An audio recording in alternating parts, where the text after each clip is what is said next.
Hello and welcome to Forever Rugby on Forever Sport. For today's preview, New Zealand versus Namibia. Good luck, Namibia is basically all I can say.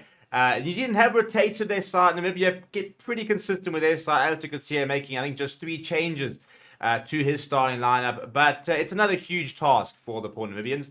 Well, not to the poor Namibians. You know, if they're a proud rugby nation, if a small rugby nation. And at the end of the day, they do get to go. They do go to most World Cups, which is a good achievement. And they're a spirited performance against Italy, who are not the walkover they once were back in the day. To Italy as a tier 1 nation, you know, they are a lot better, and so I think the gap between tier 1 and tier 2 nations is starting to pull away. Certainly, some teams are starting to be able to bring it down, but without sort of proper investment and the player base, it's always gonna be tough to struggle. So you tend to think that Namibia are in for another long night, but it's really always quite cool to see tier 2 nations, individual players stepping up, and there will be moments that they'll have where they can look back and be very proud of what they've done.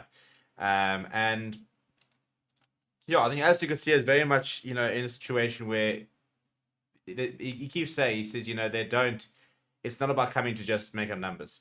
And they need to improve. They need to put into good performance as they still chase their first ever win in the World Cup. So we'll talk a little bit about what they've said about the game, as well as sort of what their chances are. But before that, let's go through the team, shall we? As I said, 2 very interesting sides named. We'll start with the New Zealand side, and there are a couple of changes, quite a few changes to the side, but it's still a very strong All Black side. In fact, in many ways, I think there are certain positions which is a bit stronger than their then I think combinations wise than potentially the side that actually took on France.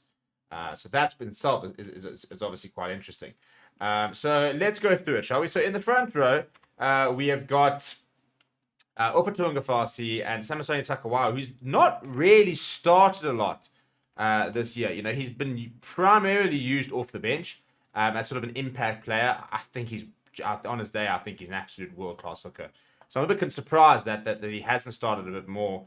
Having said that, I think New Zealand, and this is an interesting thing, and I've felt that New Zealand are a bit of a opposite side to South Africa, where they generally start pretty well, but then they tend to fade sometimes, and that they can't always sort of keep up that momentum. But unfortunately for other teams, when they do start well, they start so well that they can't really be touched. They get too far ahead, and then after that, it just becomes sort of game management. So Nipolo Lala gets another start there. Brody Retallick returns. He came off the bench last week and will return, and this is important for full fitness as he does come back from injury. He's next to Sam Whitelock, who goes level with Richie McCaw as the most capped World Cup player ever in terms of amount of World Cup appearances. He'll pass that next week, I'm sure, or the next couple of weeks anyway. And then we've looked at the loose trio: Luke Jacobson, Dalton Papali in Artie Silvestro. No Sam Kane, who continues to be sidelined. They did say that they were going to give him as much time as possible to recover, and they definitely don't seem to be rushing him back just yet, which is important, I suppose. In terms of, you don't want to be playing players who are not fully fit, and even though he's a captain, it's if you rush players back and they're not fully fit, they can get further injured and stuff like that. So it's a pretty good pack, and it's a pack that will dominate Namibia. I think there's no doubt about that. For me, the most exciting combination is this halfback pairing of Cameron Roigard and Damian McKenzie.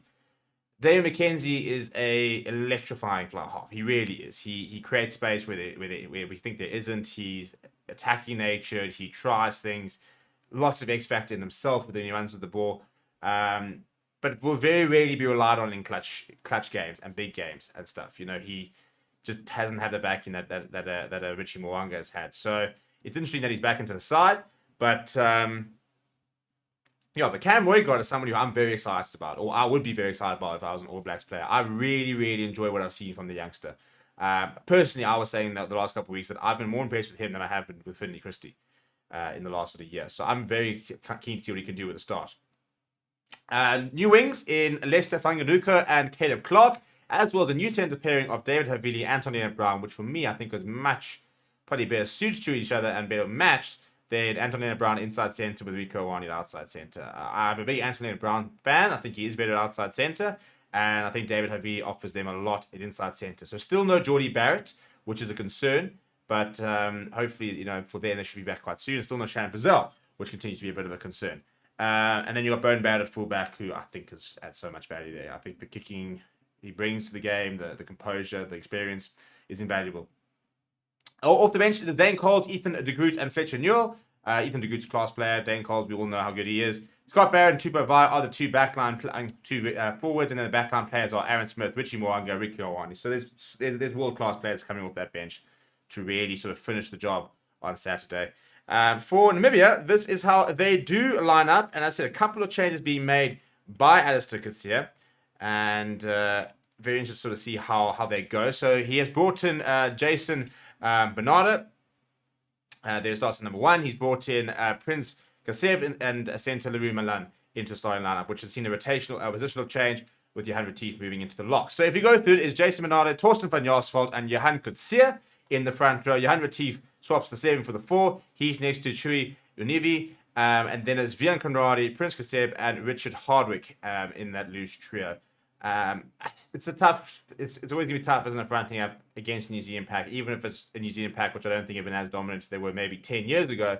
But, you know, if you don't front up physically, that New Zealand backline's going to give you a hard time. So if Namibia are going to try and keep the scoreline respectable, they've got to try and find a way to make inroads in that pack and try and sort of front up and not allow them to get bullied and bowled over by that pack. So that you can give Damien Stevens and Tiaan Swanepoel an opportunity to try and create stuff. Tiaan Swanepoel's got a massive boot, quite a quick turn of pace as well. I don't think he's much of a playmaker at Flav. I think he's got decent distribution, but he's not going to create too many opportunities out of the blue. He's not kind of that kind of player. He's far more solid and sort of maybe more rhythmic with the way he plays. But a massive boot, really, really good boot. And I think they need to sort of play to their strengths. So could look for long distance penalties, for example. Can look at kicking in behind and playing a bit of a territory game.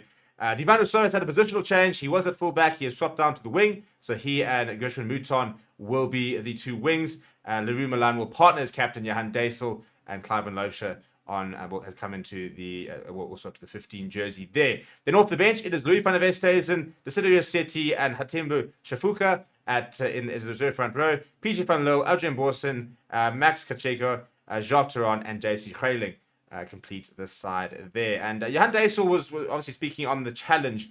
I think was quite honest and understands the first of all how difficult it's going to be, but how much they're looking forward to be able to play in games like this. He said that a lot of us have played against a tier 1 nation. For all of us to just see and adapt to the intensity of the game is key. We must adapt to the speed of the game. Everything is just quicker. It will help us going into the game. It help, but we need more games against these nations to make improvements. We are looking forward to this game. We are focused on many things over the week.